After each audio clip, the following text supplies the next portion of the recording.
Michigan Ave lift bridge that we passed under. Two big concrete counterweights, small horsepower electric motor, and there's something else that's identical about them as well.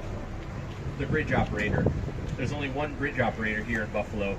That means after he operates Michigan Ave for you, he hops in his truck and he drives down here and he has to operate Ohio Street for you. On a busy day, he could do that a few dozen times a day. Yeah, he's going to come down. You'll probably see his little yellow van pull up. We'll hop out of that and then he'll cross over into the bridge tower.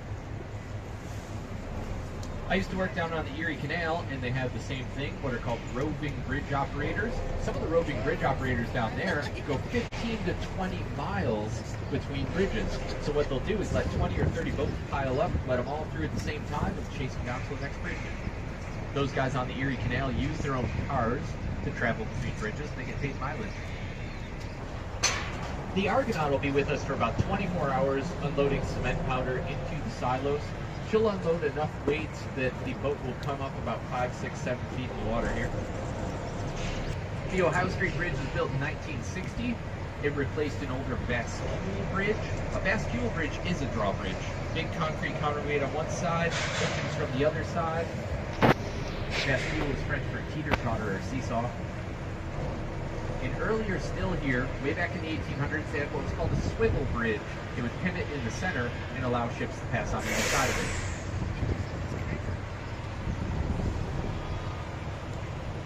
What will happen to those cars? $10. $10 per question.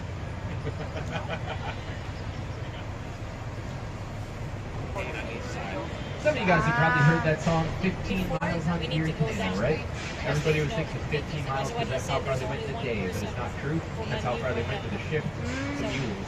And they would actually operate 24 hours a day. That's how they'd get all the way across New York State in about 6 days. In little towns sprouted up about every 15 miles where they would change those mules over. And the chorus of that song goes, low bridge everybody down. And that's because there was really no standard height for the bridges over the original Erie Canal. That meant all the Ohio Street finally stopped the traffic. Horn indicates that the bridge is on the way up. We'll pass under, and on the way back. Remember, he's going to have to do it all over again. We'll lower this bridge, we'll raise it in front of us, and we'll lower it down, and he's going to head down to Michigan Ave.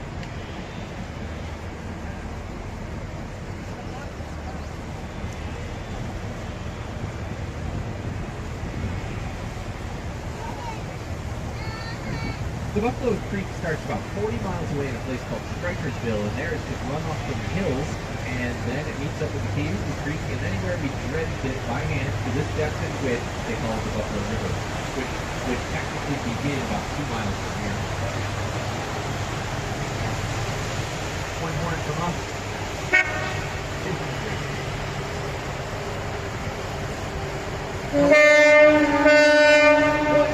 We're in an area called Elevator Alley. This is actually the largest extant collection of grain elevators anywhere in the world. Right here in Buffalo, New York. We got the large back there. This one on the left is called the Electric. They were supposed to be the first electrically operated grain elevator in the world, but the Great Northern beat them to it. Those guys kept the name. The Standard that I already described to you operates every day. That's where ADF is in all its fleet. That's the third largest grain elevator on the Buffalo River. 3.1 million foot of capacity. And then coming up on the right, there's even more that I'm going to tell you about. But we finally get to look at, on the right-hand side, something that isn't a grain elevator. That 5-story rustic brick building there, that was the American Malting Company. American Malting moved in 1906 to be closer to the source of grain. Remember, Buffalo became the largest grain port in the world, so the closer you get to a source, the cheaper your materials, the higher your profit margin. So everybody was moving to Buffalo. These guys moved in 1906 and promptly became the largest malting complex in the world. They stored all of their barley right next door in those white silos that it would be converted into malt to make our favorite beverage, beer. Every once in a while somebody says vinegar. Like, I don't know what you do with your Fridays, but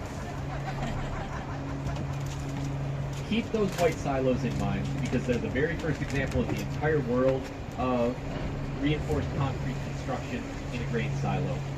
I'll tell you all about that later, but in the meantime, we've really got to look at these two rusty towers out back. This is Joseph Dart's invention. This is a marine tower, and right down the center of each one is a marine leg. That is the trunk of the elephant that swings out, drops down into the cargo hold of the ship, and its conveyor belt that scoops all the grain up to the top of the silos. If you look really closely, the one on the left, you can see little blue buckets dead center right there. They're called buffalo buckets, and that's because they were invented right here. You might notice that the tower on the right-hand side is stationary, but the tower on the left-hand side is on wheels and tracks. That was a really important innovation of the local marine tower. As the ships got bigger and bigger, they had more and more cargo holds. But as you move from cargo hold to cargo hold on the ship, you'd have to move the entire ship. That's a huge operation. Once you had a mobile marine tower, you could roll it down 40 or 50 feet, keep on unloading, far more efficient, far easier. If you guys take a look, I think it's picture number 6 on the back, but I'm not positive. Easily read. 5. Picture number 5. I was so close. They had guys, even later, called scoopers. And picture number 5 shows the scoopers down in the hole of a freighter. So you have to imagine the leg going in to drain over a big hole eventually. And once you dug that hole, you had to shove everything for the green leg again. So you had diving brooms and rakes and shovels down inside the cargo hold of the ship, shoving everything towards the marine leg. So image number 5 shows you those scoopers inside the ship doing that job. The whole complex of silos on the right-hand side, or the whole complex of grain elevators, we refer to as Silo City. Silo City is pretty much all owned by a guy named Rick Smith. Rick Smith bought these up with the ideas that we'd use them to store grain for the production of ethanol. It proved not to be cost-effective, so what he ended up doing is turning the whole thing into an art complex. They do everything you can possibly imagine over here. Plays, poetry, performance art, they have bands, they do bluegrass festival every single year, they do craft fairs, they do food truck rodeos, they even have an old administrative building in there they've converted into a bar and restaurant called Duende. It is, it's open I think at least 5 days a week. So, yeah.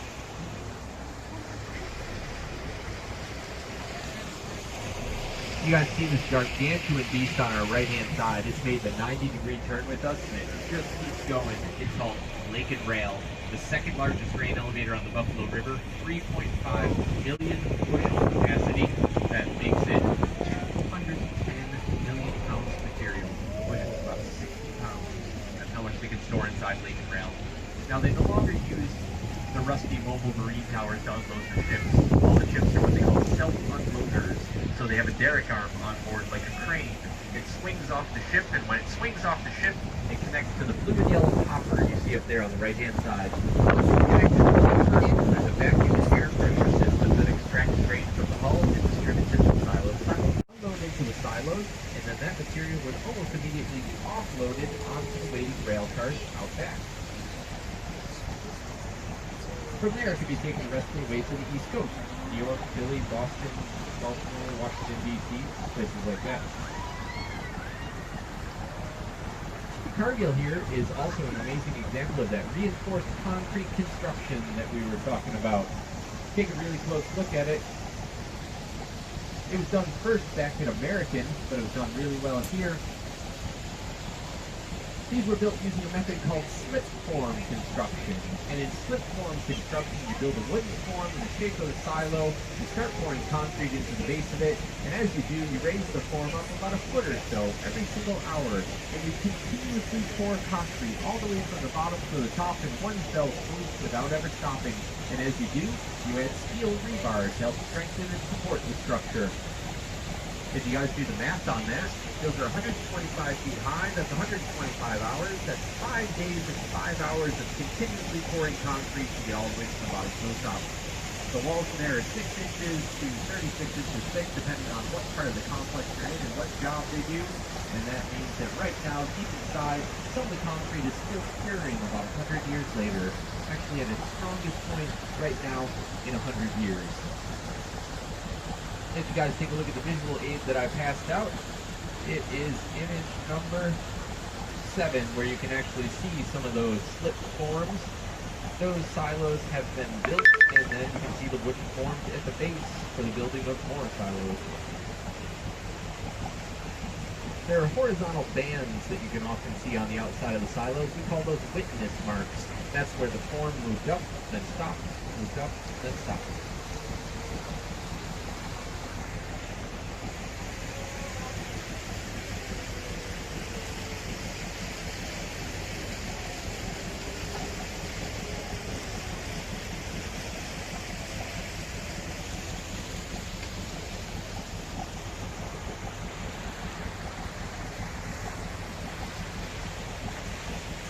People often ask us, if you're not using these anymore, why don't you just tear them down?